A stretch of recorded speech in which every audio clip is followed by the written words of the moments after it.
ಸರ ಸರ ಸರ ಸರ okay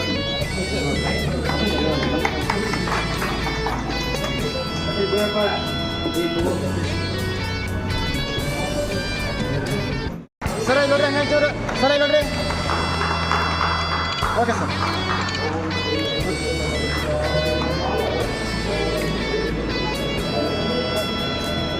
sir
भाग्य शुभोदय वीर शैव निर्मय परमावतार जगराज सांब जय नमः पार्वती हर हर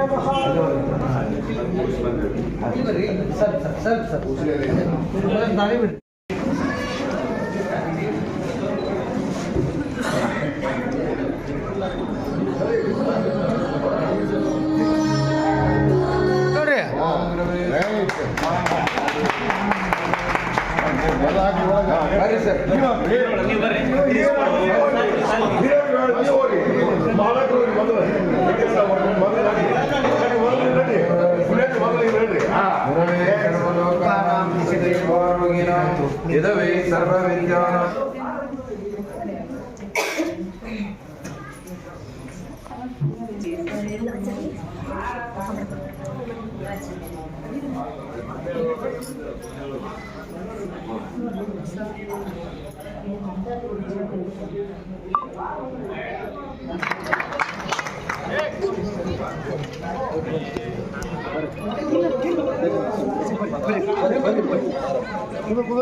SRK ಅನ್ನುವಂಥದ್ದು ಬಹಳ ವಿಶೇಷವಾಗಿ ವಿಜಯಣ್ಣಂದ ಬ್ರ್ಯಾಂಡ್ ಅಂತ ತಗೊಂಡ್ಬಿಟ್ಟಿದೆ.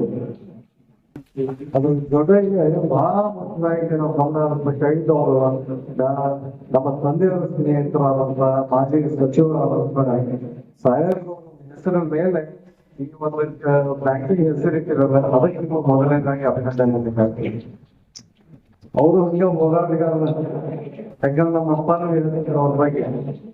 ಆ ರೀತಿಯಾಗಿ ಬಂದಂತವ್ರು ಕೂಡ ಹೋರಾಟದ ಮನೋಭಾವನ ಇಟ್ಕೊಂಡ ಬಂದಂತವ್ರು. ಆದ್ರೆ ವಿಜಯಣ್ಣ ಒಂದ್ ಸ್ವಲ್ಪ ಹೆಚ್ಚಿಗೆ ಇವನು ಮತ್ತೆ ಯಾವ್ದಾರ ಒಂದರಾಗ ಹೇಳ್ತಿರ್ತಾನ, ಅದು ಹಂಗಲ್ಲ ಲಿಂಗ ಮಾಡ್ಬೇಕು. ಅದಕ್ಕೆ ಇವತ್ತ ಅಮಾಸೆ ಐತಿ ಹೆಂಗ್ ಪೂಜೆ ಇಟ್ಕೊಂಡ ಅಂತ ಹೇಳಿ ಅಣ್ಣ ಕೇಳಕತ್ತಿದ್ರು. ಅದಕ್ಕೆ ಸ್ವಾಮಿಗಳು ಮತ್ತೆ ಅದನ್ನ ಮುದ್ರ ಕೊಟ್ರು ಬಾಳ ಚಂದ. ಇಲ್ಲ ಇದು ಯಾವ ದಿವಸ ಅಂದ್ರೆ ಏನ ಅವತ್ತ ಅಮಾಸೆ ಹೊಡಿಬೇಕು, ಇವತ್ತು ಚಲೋದ ಅಂತ ಹೇಳಿ ಇದಕ್ಕೆ ಅವ್ರಿಗೆ ಒಪ್ಪೆ ಬಿಡ್ತಾವ. ನಮಗೆಲ್ಲರೂ ಹೆಂಗಾರ ಇರ್ಲಿ ಮನಸ್ಸು ಸಾಕಿದ್ರೆ ಅವ್ರು ಮಾಡಕ್ಕೆ ನಾನು ಅಂತ ಮಾತನ್ನ ವಿಜಯಣ್ಣ ಹೇಳಕತ್ತಿದ್ರು. ಯಾಕಂದ್ರೆ ಇಲ್ಲೋ ಒಂದ್ ಕಡೆ ಹಿಂಗೆ ಬಂದಾನ. ನಾವು ನೋಡಕತ್ತೀಗ ಶಾಸಕರಾಗಿರ್ತಂತ ಈ ಸ್ವಲ್ಪ ಹತ್ರಿಕ ನೋಡಕತ್ತೀವಿ ನಾವು. ಯಾಕಂದ್ರೆ ಬೇರೆ ಬೇರೆ ವಿಷಯದಾಗ ನೋಡ್ತಿರ್ತೀವಿ, ಮತ್ತೆ ಪಕ್ಷದ ಮುಖಂಡತ್ವದಾಗ ನೋಡ್ತಿರ್ತೀವಿ. ನಾನು ಅಲ್ಲಿ ಸುಮ್ ಬಂದ್ರಾಕಿಲ್ಲ, ಅಲ್ಲಿ ಒಂದು ವಾತಾವರಣ ಬೇರೆ ಹೇಳ್ಬೇಕು. ಇನ್ನೂ ಒಂದ್ ಕಡೆ ಅವ್ನ ಮನಸ್ಸಿನ ಹೇಗೆ ಬಟ್ ಬೇರೆ ರೀತಿಯಾಗಿ ಬೆಳೆದಂತ ರೀತಿ ಐತಿ. ಅವನ ಜೊತೆ ನಾನು ಈ ಸಂದರ್ಭದಾಗ ಬೇರೆ ಬೇರೆ ಒಂದು ವೇದಿಕೆ ಹಂಚ್ಕೊಳ್ಳೋದಾಗ್ಲಿ, ಅಥವಾ ನಾವು ಬೇರೆ ಬೇರೆ ಒಂದು ಸಭೆಗಳದಾಗಿ ಬಳಸೋದಾಗ್ಲಿ, ಅಥವಾ ನಾವ್ ಯಾವ್ದೊಂದು ಪಕ್ಷದ ಒಂದು ಮೀಟಿಂಗ್ ಅಂತ ಬಂದಾಗ ಕೂಡ್ಕೊಂಡು ಮಾತಾಡುವಂತ ಸಂದರ್ಭದಾಗ ಅವನ ವಿಷಯದ ಕೆಲವೊಮ್ಮೆ ನಮ್ಗೆ ಕರೆಕ್ಟ್ ಅನಿಸ್ತಿರ್ತದೆ.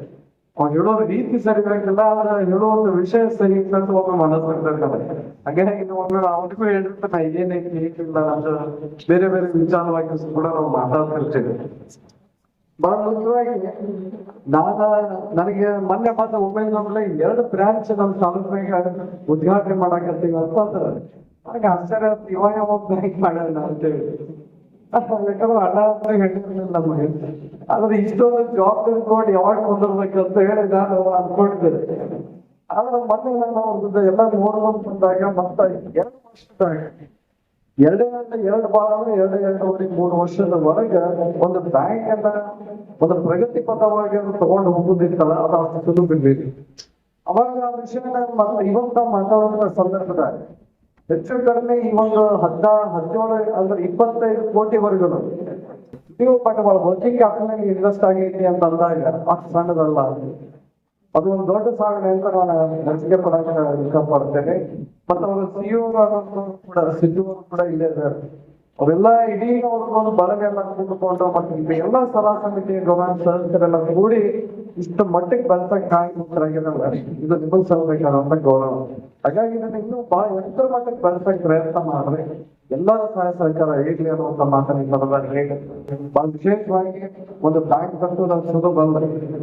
ನಾವು ಕೂಡ ಬ್ಯಾಂಕ್ ಕಟ್ಟಿವಿ. ಇಲ್ಲಿ ಎಲ್ಲ ಹಿರಿಯರು ಏನಾದ್ರೆ ಹೆಚ್ಚು ಕಡೆ ಮುಖಂಡರು ಎಲ್ಲರೂ ಬ್ಯಾಂಕ್ ಕಟ್ಟಿದವರು ಅದೇ ನಾವು ನಮ್ಗೆ ಗೊತ್ತಿರ 10,000 ಕಟ್ಟಾದ ಎಲ್ಲ ಒಂದ್ ಕಡೆ ಬೆಳೆಯುವವರೆಗೂ ಬೇರೆ ಇರ್ತದೆ. ಅದು ಬೆಳೆದ್ ನಿಂತ್ಮೇಲೆ ಪ್ರಶ್ನೆ ಮಾಡೋದು ಬಹಳ ಮಂದಿ ಆಗ್ತಾರೆ. ಅದಕ್ಕೆ ನಿಮ್ಗೆ ಗಮನಕ್ಕೆ ನೀವು ಒಂದೇನಪ್ಪ ಅಂದ್ರೆ ಯಾರು ಬೆಳ್ಸಾಕತ್ತಾರ, ಯಾರು ಚಲೋ ಮಾಡಕತ್ತಾರಲ್ಲ ಅವ್ರಿಗೆ ನಾವು ಸಹಾಯ ಸರ್ಕಾರ ನೀಡಿದ್ರೆ ಸಾಕ. ಎಲ್ಲೋ ಒಂದ್ ಕಡೆ ದೇವರನ್ನ ಒಳ್ಳೇದು ಮಾಡ್ತಾರ ಅಂತ ಭಾವಿಸಿದ್ದೆ. ಯಾಕಂದ್ರೆ ನಾನು ಯಾಕೆ ಮಾತ್ರ ವ್ಯಕ್ತಪಡಿಸ್ತೀನಿ ಅಂತಂದ್ರೆ ಬೆಳೆಯುವಂತ ವ್ಯವಸ್ಥೆ ಇರ್ತೈತಿ. ಒಬ್ರು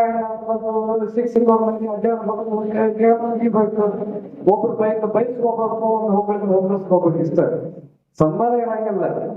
ಯಾವಾಗಲೂ ಚಲೋ ಬೆಳೆದು ಅಮಲ್ ಮಾಡಿ ಅವಾಗ ಮತ್ತೊಬ್ರು ಪ್ರಶ್ನೆ ಮಾಡಕ್ಕೆ ಸಾಲ ಮಾಡ್ತಾರೆ ಈ ಸಮಾಜದಲ್ಲಿ. ಅದಕ್ಕೆ ಅವ್ರಿಗೆ ಅದ್ರ ಬಗ್ಗೆ ಗೊತ್ತಿರುತ್ತೆ ಇಲ್ಲ ಗೊತ್ತಿಲ್ಲ, ಅದನ್ನ ನಾವು ತಿಳ್ಕೊಬೋದು. ನಾವೆಲ್ಲರೂ ಕೂಡ ಸಮಾಜವಾಗಿ ಎಲ್ಲರೂ ತಿಳ್ಕೊಬರ್ತೀವಿ. ಒಬ್ಬ ಉದ್ಧಾರ ಮಾಡಕತ್ತಾನಲ್ಲ ಅವ್ರಿಗೆ ಬೆನ್ನಿಗ ನಾವು ನಿಂದ್ರದ ಕಲಿತ ಅಂತ ನಾವು ವಿಚಾರ ಮಾಡಿದ್ವಿ ಅಂದ್ರೆ ಇಡೀ ಬ್ಯಾಂಕ್ ಅಲ್ಲ ಇಡೀ ಸಂಸ್ಥೆನ ಬೆಳೆದಿಲ್ಲ. ಅದನ್ನ ನಾವೆಲ್ಲರೂ ಕೂಡಿ ಮಾಡಬೇಕು. ಅದ್ರ ಜೊತೆಗೆ ಒಂದು ಗಮನಕ್ಕೆ ಯಾಕೆ ಈ ಮಾತನ್ನ ಈ ಸಂದರ್ಭದಲ್ಲಿ ವ್ಯಕ್ತಪಡಿಸ್ತೇನೆ ಅಂದ್ರೆ ಎಷ್ಟು ಮಂದಿಗೆ ಒಂದು ಬ್ಯಾಂಕ್ ಬೆಳೆದ್ ನಿಂತಂದ್ರೆ ಅಲ್ಲಿ ಒಂದು ಕನಿಷ್ಠ ಪಕ್ಷ ಅಂದ್ರೆ ಒಂದು 5-10 ಕುಟುಂಬಗಳು ಬದುಕಕ್ಕೆ ಚಾಲು ಮಾಡ್ತಾರೆ. ಅವ್ರಿಗೆ ನೌಕರಿ ಕೊಡ್ತೀವಿ, ಅವ್ರ ಪಗಾರ ತಗೊಳಕ್ ಚಾಲು ಮಾಡ್ತಾರೆ. ಆ ಪಗಾರ ತಗೊಂಡು ತಾವಷ್ಟೆಲ್ಲ ಏನು ಆರಾಮ ಮನೆ ಕಟ್ಕೊಂಡ್ ಬಾಳೆ ಮಾಡಂಗಿಲ್ಲ.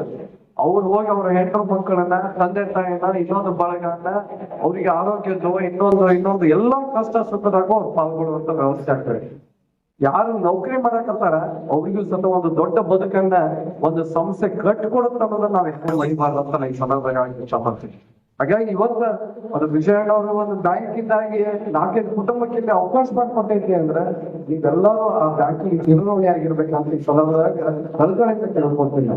ಕೆಲವೊಂದಿಷ್ಟು ಜನರಿಗೆ ಅವಕಾಶ ಸಿಕ್ಕಿದ್ರೆ ಆ ಅವಕಾಶವನ್ನು ಒಳ್ಳೆ ರೀತಿಯಿಂದ ಉಪಯೋಗಿಸ್ಕೊಳ್ಳಿ. ಅದು ನಿಮಗೆ ಮಾಡಿದ್ರೆ ನಿಮಗೆ ಅಷ್ಟೇ ಅಲ್ಲ ಇಡೀ ನಿಮ್ಮ ಕುಟುಂಬಕ್ಕೆ ಒಂದು ಬೆಳಕಾಗಿ ಬರುವಂತ ಕೆಲಸವನ್ನ ವಿಜಯನಗರ ಒಂದು ಬ್ಯಾಂಕಿನ ಮುಖಾಂತರ ಮಾಡೈತಿ ಅಂತ ಹೇಳಿ ಬಹಳ ಹೆಮ್ಮೆಯಿಂದ ಹೇಳ್ಕೊಳಕ್ ಇಷ್ಟಪಡುತ್ತೇನೆ. ಅದರ ಜೊತೆಗೂ ಕೂಡ ಇನ್ನೂ FD ಕಲೆಕ್ಷನ್ ಮತ್ತು ವರ್ಕಿಂಗ್ ಕ್ಯಾಪಿಟಲ್ ಜೊತೆಗೆ ಬೇಕಾದ ವೀಕ್ಷಿಸಿದಾಗ ಎಲ್ಲರೂ ಕೂಡಿ ಸಹಾಯ ಸಹಕಾರವನ್ನ ನೀಡೋದು ಅನ್ನುವಂತ ಮಾತನ್ನ ಹೇಳಿ ಈ ಒಂದು ಶಾಖೆ ಎಲ್ಲ ನಾವು ಕಳೆದ ತಿಂಗಳ 25ನೇ ತಾರೀಕಿಗೆ ಉದ್ಘಾಟನೆ ಮಾಡಬೇಕಾಗಿತ್ತು. ಅನಿವಾರ್ಯ ಕಾರಣದಿಂದ ಆ ಡೇಟನ್ನ ನಾನು ಬರಕ್ಕಾಗಲ್ಲ ಅಂತ ಹೇಳಿ ನಾವು ಚಿಮ್ಮನಕಟ್ಟಿ ಅವರ ಹತ್ರ ಮಾತನಾಡ್ಕೊಂಡು ಇವತ್ತು ಈ ಡೇಟನ್ನ ನಾವು 17ನೇ ತಾರೀಕು ಮಾಡೋಣ ನಾವೆಲ್ಲ ವಿಚಾರ ಮಾಡಿದಾಗ ಬಹಳಷ್ಟು ಜನ ಹೇಳಿದ್ರು ಅಮಾಯಕರಿಗೆ ಯಾಕೆ ಮಾಡ್ತೀರಿ. ನಾನು ಹೇಳಿದೆ ನಾನು ಬಸವ ತತ್ವವನ್ನು ನೆನಪಿದ್ದು ಬಸವಣ್ಣ ಯಾವುದೇ ಅಮಾವಾಸ್ಯೆ ಹುಡುಗಿಗೆ ಅಂತ ಯಾವತ್ತೂ ನೋಡಿದ ಮನುಷ್ಯ ಅದ. ಆ ಬಸವಣ್ಣನ ತತ್ವದಲ್ಲಿ ಪಾಲನೆ ಮಾಡುವಂತವ್ರು ಮನಸ್ಸು ಸುಮ್ಮನೆ ಇದ್ರೆ ಅದೇ ಹೇಳ್ತಾರ ನೆನೆ ನುಡಿ ಆಚಾರ ವಿಚಾರ ಸುಮ್ಮನಿದ್ದಾಗ ಯಾವ ದಿನವೂ ಕಾಯುವಂತದ್ದು ಅವಶ್ಯಕತೆ ಇಲ್ಲ. ಎಲ್ಲ ದಿನವೂ ನಮ್ಮ ಮನಸ್ಸಿನಲ್ಲಿ ಇರುತ್ತೆ. ನಮ್ಮ ಮನಸ್ಸು ಸ್ವಚ್ಛ ಇದ್ರೆ ಆ ದೇವರು ಒಳ್ಳೆಯದು ಆಗತ್ತೆ ಅನ್ನುವಂಥ ರೀತಿಯಲ್ಲಿ ಇವತ್ತು ಈ ಒಂದು ಇವತ್ತು ನಮ್ಮ ಸನ್ಮಾನ್ಯ ಜೀವನಗಟ್ಟಿ ಬಹಳ ಸಂತೋಷದಿಂದ ಉದ್ಘಾಟನೆ ಮಾಡಿ ಅನೇಕ ವಿಚಾರಗಳನ್ನ ಸರ್ಕಾರಿ ಕ್ಷೇತ್ರದ ಬಗ್ಗೆ, ಸರ್ಕಾರಿ ಕ್ಷೇತ್ರದಲ್ಲಿ ಇವತ್ತು ನಡೀತಿರುವಂತ ಅನೇಕ ಸಂಘಗಳು, ಸಂವಾದ ಇರ್ಬೋದು, ಪತ್ತಿನ ಸಂಘಗಳಿರ್ಬೋದು, ನಮ್ಮ ಮುನ್ಸಿಪಲ್ ಸರ್ಕಾರಿ ಸಂಘಗಳಿರ್ಬೋದು, ಅನೇಕ ಸಂಘಗಳು ಈ ಸರ್ಕಾರಿ ಕ್ಷೇತ್ರ ಬಹುತೇಕ ನಮ್ಮ ಭಾಗಕ್ಕೆ ನಿಮಗೆ ನಾವು ಸಹಕಾರಾತ್ಮಕವಾಗಿರ್ಬೇಕು, ನೀವು ನಮಗೆ ಸಹಕಾರಾತ್ಮಕವಾಗಿರ್ಬೇಕು ಅನ್ನೋದು ಇರ್ತೇವೆ. ಯಾಕಂದ್ರೆ ಈ ಸರ್ಕಾರಿ ಕ್ಷೇತ್ರವೇ ಹಾಗೆ ಇವತ್ತು ಜನರಿಗಾಗಿ ಜನರಿಗೋಸ್ಕರ ಪ್ರಜಾಪ್ರಭುತ್ವದ ವ್ಯವಸ್ಥೆಯಲ್ಲಿ ನಾವು ಜೀವನ ಮಾಡ್ತಾ ಇದ್ವಿ.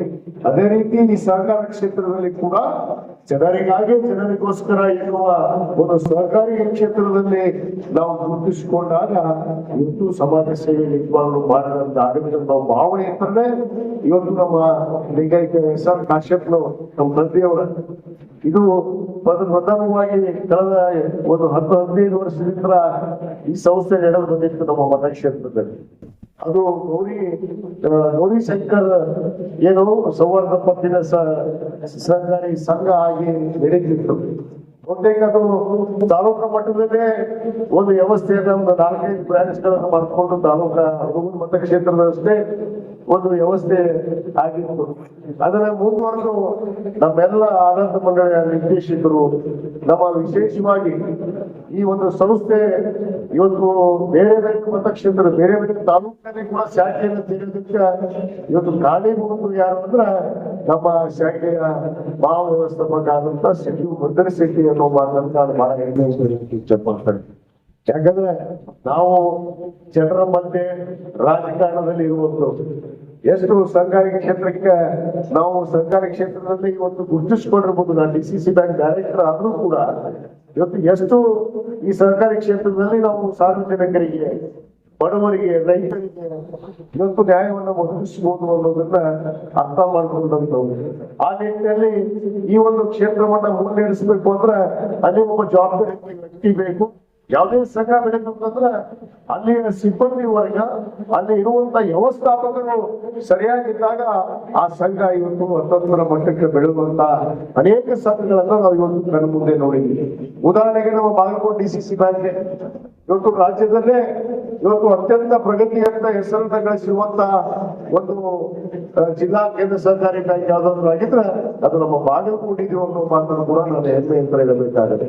ಆ ನಿಟ್ಟಿನಲ್ಲಿ ಕೇವಲ 5-6 ಕೋಟಿ ರೂಪಾಯಿ ಒಂದು ಬಂಡವಾಳವನ್ನು ಹೊಂದಿ ಪ್ರಾರಂಭ ಆಗಿರುವಂತ ಈ ಒಂದು ಶಾಖೆಯನ್ನ ನಾವು ನಾಮಕರಣ ಅಂದ್ರೆ ಇವತ್ತು ಬದಲಾದ ಹೆಸರನ್ನ ಇಡೋದ್ರ ಮುಖಾಂತರ ಇದೇ ಕಳೆದ 2.5 ವರ್ಷದಲ್ಲಿ ಏನು ನಮ್ಮ ಸಿದ್ದು ಭದ್ರ ಶೆಟ್ಟಿ ಅವರು ಇಲ್ಲಿ ವ್ಯವಸ್ಥಾಪಕರಾಗಿ ಬಂದ ಮೇಲೆ ಬಹುತೇಕ ಇವತ್ತಿನ ದುಡಿಯುವ ಬಂಡವಾಳ 23 ಕೋಟಿ ರೂಪಾಯಿ ಬಂದಿದೆ ಅನ್ನೋ ಮಾತನ್ನ ಬಹಳ ಹೆಮ್ಮೆ ಅಂತ ನಾನು ಇಚ್ಛೆ ಪಡ್ತೇನೆ. ಯಾಕಂದ್ರೆ ಅದಕ್ಕೆ ಶ್ರಮ ಬೇಕು. ಅದಕ್ಕೆ ನಾವೊಂದು ಏನೇ ನಮ್ಮ ಆಡಳಿತ ಮಂಡಳಿಯ ನಿರ್ದೇಶಕರು ಮತ್ತು ವ್ಯವಸ್ಥಾಪಕರು ಇವತ್ತು ಯಾವುದೇ ನಿರ್ಧಾರವಲ್ಲ, ಸುಮಾರು ಈಗಾಗಲೇ 12 ಶಾಖೆಗಳನ್ನ ಈಗಾಗಲೇ ಸಂಪೂರ್ಣ ಪ್ರಾರಂಭ ಮಾಡಿದ್ದೀವಿ. ಬರೋ ದಿನಗಳಲ್ಲಿ ನಾವು ಕುಷ್ಟಗಿ ಆಗಿರ್ಬೋದು ಮತ್ತು ನಾವು ವಿಜಾಪುರ ಜಿಲ್ಲೆಯಲ್ಲಿ ಮುದ್ದೇವಾಳದಾಗಿರ್ಬೋದು ಅನೇಕ ಶಾಖೆಗಳನ್ನು ಕೂಡ ಈಗ ತೆರೆಯೋದ್ರಿಂದ ನಾವು ಈಗಾಗಲೇ ಒಂದು ಈಗ ಒಂದು ವ್ಯವಸ್ಥೆಯನ್ನ ಈಗಾಗಲೇ ನಾವು ಮಾಡಿಕೊಂಡಾಗಿದೆ. ಆ ಒಂದು ಬ್ಯಾಂಕ್ಗಳನ್ನು ಕೂಡ ನಾವು ತೆರೆಯುವಂತ ಕೆಲಸ ನಮ್ಮ ಜೀವನಗಟ್ಟಿ ಅವರು ಹೇಳ್ತಾ ಇದ್ರು, ನಮ್ಮ ಮಮತಾಪುರ ಅವರು ಹೇಳ್ತಾ ಇದ್ರು, ಬಹುತೇಕ ಇವತ್ತು ಸಹಕಾರಿ ಕ್ಷೇತ್ರ ಎಷ್ಟಾದ್ರೂ ಕೂಡ ಕಡಿಮೆ ಇಲ್ಲ. ಅದು ಜನರಿಗೆ ಇವತ್ತು ನಮ್ಮ ಮಹೇಶ್ ಹೊಸವರು ಕೂಡ ಅವ್ರದ್ದು ಸವಾರ್ದಲ್ಲ ಮೈಲಾರ ಲಿಂಗೇಶ್ವರ ಭಕ್ತರ ಸಹಕಾರಿ ಸಂಘ ನಮ್ಮ ಮಹೇಶ್ ಹೊಸವರು ಪ್ರಾರಂಭ ಮಾಡಿದ್ದಾರೆ. ಅಂದ್ರೆ ಜನರಿಗಾಗಿ ಅನುಕೂಲ ಆಗುವಂತ ಇವತ್ತು ನಿಜವಾದ ಸರ್ಕಾರಿ ಕ್ಷೇತ್ರ ಬಹಳಷ್ಟು ಅನುಕೂಲವಾಗಿದೆ ಅನ್ನೋದಕ್ಕೆ ಬಹಳಷ್ಟು ಉದಾಹರಣೆಗಳನ್ನ ಬಂದ್ರೆ ನಾವು. ಯಾಕಂದ್ರೆ ಈ ಸರ್ಕಾರಿ ಕ್ಷೇತ್ರಗಳು ಎಷ್ಟು ಬೆಳೆದ್ರು ಕೂಡ ಅದು ಸಾಲ್ತಾ ಇರೋ ಪರಿಸ್ಥಿತಿ ಇಲ್ಲ. ಆ ಒಂದು ನಿಟ್ಟಿನಲ್ಲಿ ಇವತ್ತು ಅನೇಕ ಶಾಖೆಗಳನ್ನ ತೆಗೆಯೋದ್ರ ಮುಖಾಂತರ ನಾವು ಜನರಿಗೆ ಅಲ್ಲಿರುವಂತಹ ಸ್ಥಳೀಯ ರೈತರಿರ್ಬೋದು, ಕೂಲಿ ಕಾರ್ಮಿಕರಿರ್ಬೋದು, ಬಡಬಗ್ಗರಿರ್ಬೋದು, ಸಣ್ಣ ಪುಟ್ಟ ವ್ಯಾಪಾರಸ್ಥರಿರ್ಬೋದು, ಇವರಿಗೆಲ್ಲರಿಗೂ ನಾವು ಅವರಿಗೆ ಸಾಲದ ಮುಖಾಂತರ ಅವರ ಆರ್ಥಿಕ ಪರಿಸ್ಥಿತಿಯನ್ನ ಸದೃಢ ಮಾಡುವುದಾಗಿರ್ಬೋದು, ಅವರ ಜೀವನದಲ್ಲಿ ಅವರ ಸ್ವಂತ ಹೆಜ್ಜೆ ಮೇಲೆ ತಮ್ಮ ಕಾಲಿಗೆ ಮೇಲೆ ನಿಲ್ಲುವಂತಹ ಅವಕಾಶಗಳು ಕೂಡ ಇವತ್ತು ಆರೋಗ್ಯಕ್ಕೆ ಸಾಧ್ಯ ಇದೆ. ಆ ನಿಟ್ಟಿನಲ್ಲಿ ಇವತ್ತು ನಮ್ಮ SRK ಸೌಹಾರ್ದ ಪತ್ತಿನ ಬ್ಯಾಂಕ್ ಇವತ್ತು ಏನು ಬದಾಮಿಯಲ್ಲಿ ಪ್ರಾರಂಭಗೊಂಡಿದೆ. ಅದಕ್ಕೆ ಮುಖ್ಯವಾಗಿ ನಮ್ಮನ್ನ ಎಲೆಗಾರರು ಬಹುತೇಕ ನಾವು ಕೇಳಿದಾಗ ಅವರು ಒಂದೇ ಮಾತಾಡಿದ್ರೆ, ಮೊದಲೇ ತೆಗೀಲಿ ನಮ್ಮ ಬ್ಯಾಂಕ್, ನೀವು ತೆಗೀಲಿ, ನಾವು ಒಪ್ಪಿದ್ದು. ಅದರ ಜೊತೆಗೆ ನಮ್ಮ ಸುಮಾರು ಜನ ಈ ಮುಂಭಾಗದಲ್ಲಿ ಕೂತಂತ ನಮ್ಮ ಅನೇಕ ಸಲಹೆಗಾರರ ಒಂದು ಸಲಹೆ ಮೇಲೆ ಇವತ್ತು ನಾವು ನಿಮ್ಮನ್ನ ಒಂದು ವಿಶ್ವಾಸವನ್ನು ಇಟ್ಕೊಂಡು ನಿಮ್ಮ ಸಹಕಾರ, ಆಶೀರ್ವಾದ ಈ ಸಂಸ್ಥೆ ಮೇಲೆ ಇದ್ರೆ ಈ ಸಂಸ್ಥೆ ಅತ್ಯುತ್ತಮವಾಗಿ ಬೆಳೆಯೋದಕ್ಕೆ ಸಾಧ್ಯ. ಅದಕ್ಕೆ ನಾನು ಇವತ್ತು ಏನು ತಾವೆಲ್ಲ ಸಲಹೆಗಾರರು ಇಲ್ಲಿ ನಮ್ಮ ಸಲಹೆ ನೀಡಿ ಈ ಬ್ಯಾಂಕ್ ಅನ್ನು ತೆಗೆಯೋದಕ್ಕೆ ತಾವೆಲ್ಲ ಅವಕಾಶ ಮಾಡಿಕೊಟ್ಟಿದ್ರಿ. ನಾನು SRK ಸೌಹಾರ್ದ ಪತ್ರಿಕ ಏನು ಸಂಸ್ಥೆಯ ವತಿಯಿಂದ ನಮ್ಮ ಎಲ್ಲ ಆಡಳಿತ ಮಂಡಳಿಯ ನಿರ್ದೇಶಕರ ವತಿಯಿಂದ ನಮಗೆಲ್ಲರಿಗೂ ಹೃದಯಪೂರ್ವಕವಾದ ಧನ್ಯವಾದಗಳನ್ನು ನಾನು ಬಯಸ್ತೇನೆ.